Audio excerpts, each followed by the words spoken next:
On the 2025 Honda Goldwing, Honda finally added wireless CarPlay and wireless Android Auto. But if you've got a 2018 to 2024 Goldwing, well, it's a different story. This video is sponsored by Cruiseman's Garage Honda Goldwing Maintenance Video Series. Hey everybody, welcome back to Cruiseman's Garage. Today I'm going to talk about a brand new wireless CarPlay adapter for your 2018 to 2024 Honda Goldwing. In fact, any motorcycle that you have wired Apple CarPlay or Android Auto, you should be able to use this wireless CarPlay adapter. Now, some of you, if you follow this channel, you know I've been using the Carlinkit Wireless CarPlay adapter for quite some time. I say CarPlay, but I also mean Android Auto. I just happen to have an iPhone. I've been using the Carlinkit Wireless CarPlay Android Auto adapter for probably 2 years. I know I used it on my 2018 and I'm also using it on the 2024. And for me, it has worked great. I'm also a Carlinkit affiliate, and I know hundreds of you have purchased the Carlinkit adapter for your motorcycles. And I should also point out, this will work with any motorcycle or any car that has wired CarPlay, any vehicle that has typical USB wired CarPlay where you have to plug in your phone. Carlinkit has come out with something even more incredible. This is the Carlinkit Mini Ultra. Look at the size. It's tiny. It's almost like it's smaller than a USB thumb drive. I don't know how something this small can work, but let's take it out of the package, plug it into my Goldwing, see if I can get it to connect up to my iPhone, and let's see if it works. So the first thing we're going to do is we're going to unhook the Carlinkit that I currently have in. It's not turned on right now, so I'm just going to unplug it. You can see the difference in size. This is the Mini Ultra. This is the original Carlinkit. Pretty amazing how small it is, isn't it? Okay, we no longer need this cable to connect because this had a USB-C connector and the Goldwing has a USB-A connector. Now I should point out that this Mini Ultra does come with a USB-A to USB-C adapter. So if your car or motorcycle has USB-C, you plug this in and then you'll plug this USB-A into the back of that. So they do give you that. So let's just go ahead and plug this in. This thing is tiny. So that's going to free up some space in this very space-limited glove box. Now let me see if I can get my Bluetooth to connect to it, and we'll get started. I do want to see if there's any kind of a light when you turn the bike on that this thing has power. I don't see it. I don't see a light anywhere. So that's something that you had on the original Carlinkit that you no longer have. So let me see if I can get my phone to connect. As soon as my Bluetooth headset connected to the Goldwing, I got this screen, which allows me to choose to have Apple CarPlay always connect every time I start up the bike. And then you get the screen here to basically walk you through the setup. It's very simple, much easier than the previous Carlinkit. Next, I went to my Bluetooth setup and waited for the VEH icon to show up and told it to pair, and it paired instantly. Very simple. I went ahead and told it to allow the contacts and favorites to sync, and it connected CarPlay. I told it to connect, and that was it. Almost instantly, the CarPlay screen appeared on my dash, and it was that simple.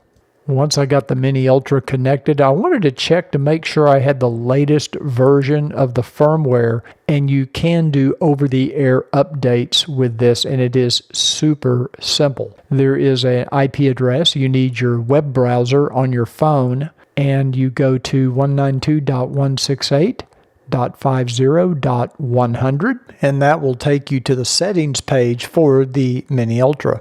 You're basically using the phone's Wi-Fi to connect to the Mini Ultra to the settings page. And here you can do a lot of different things.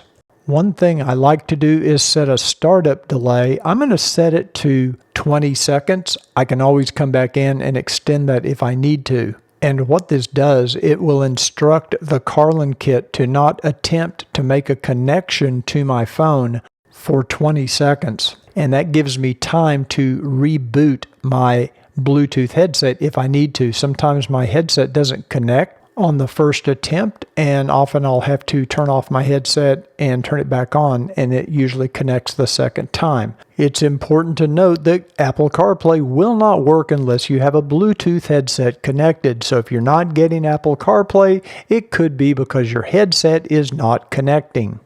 Some of the other settings on this screen, I just leave them as they are. I don't really know what all of them mean. If you do need to contact support, they give you a form there you can fill out. But here down below is where you can do your online firmware updates.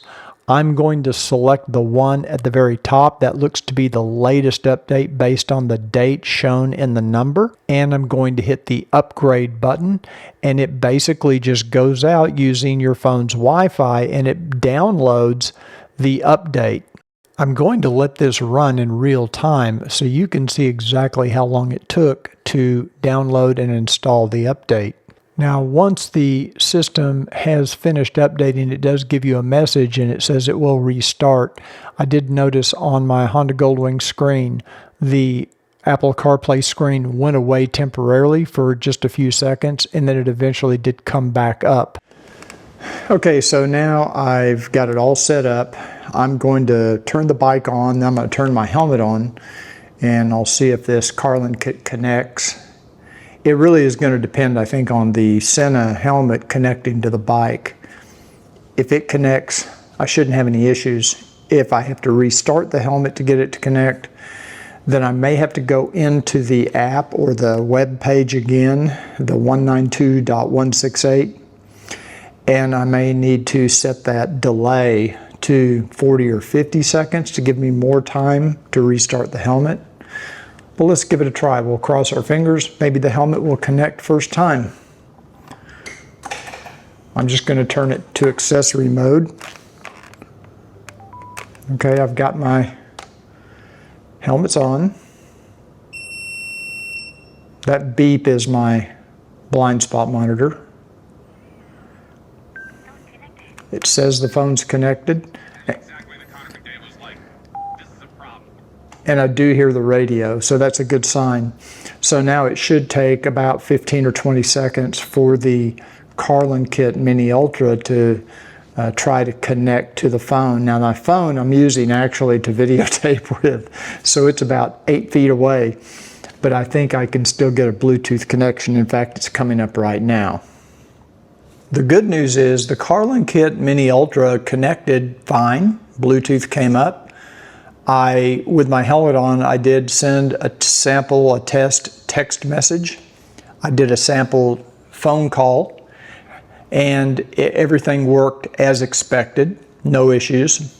However, when I went back to look at the video, apparently for some reason, once I started using CarPlay, it interrupted the signal between my DJI microphone and the iPhone. So I lost all of my audio. So once I got Bluetooth connected and it was working, I lost my microphone. So I decided to go ahead and reshoot this segment. Well, what's my opinion of this Carlinkit Mini Ultra? First of all, I'm absolutely amazed that they can build something like this into something that small. I mean, it's got a Wi-Fi generator built in. It's got Bluetooth built in. I don't know how they do that in something that size. And what's even more amazing is that something this inexpensive, I think it's in the $50 range, maybe less, maybe a little more, is that for that price and that footprint, why Honda hadn't included this already? Why didn't Honda just include something like that in the Honda Goldwing before 2025? So, but that's another story for another day.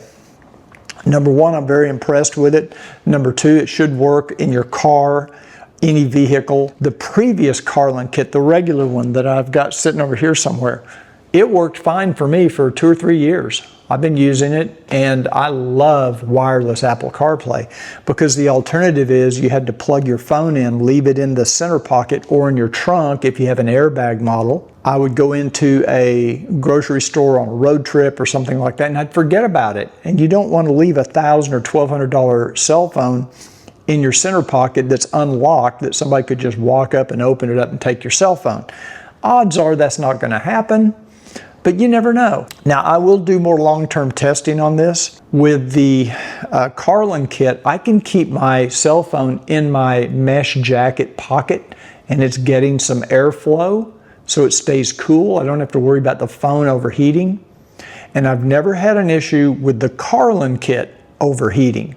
That has never been an issue for me. I'm very excited about this. I love the fact that it takes up such a little space. For those of you with an airbag, you can just plug this into that USB connector in the trunk, and it worked flawlessly. Now, I am a Carlinkit affiliate. So if you purchase the Carlinkit Mini Ultra or any Carlinkit using my affiliate link, which I will put in the description of this video, it does benefit this channel. It's only a few dollars, because these things aren't very expensive and they don't pay huge commissions. It's like 8%, 10%, something like that. But it doesn't cost you anymore, but I do get some benefit from it. I will put a couple of different links in down below in the description if you're interested in purchasing this. Carlinkit did not sponsor this video. They're not paying me to make the video. If I did not like it or if it didn't work, I would tell you. I've done that before. Even if I'm an affiliate, I will not advise you to buy something, because I don't want to get bombarded with emails from people that aren't happy with something. I have not done long-term testing with this yet. I have done long-term testing with the other Carlinkit and no issues. So I am hopeful that this is a better solution, because it's smaller footprint, takes up less space. And I'm pretty excited about it. So if you have any questions, put them in the comments down below. If you're currently using a Carlinkit, the older model, I don't think it's worth replacing it with this unless you just want to have that additional real estate inside your center pocket or your trunk, or maybe for convenience, or maybe you want to use the other one in your car and put the smaller one on the bike. That's up to you. Because essentially it works the same. It did seem easier to set up. So anyway, thanks for joining me today. If you have any questions, put them in the comments section down below. And don't forget, if you liked the video, give it a thumbs up. That really does help my YouTube rankings. And until I see you on the next product review, remember to ride often, but ride safe.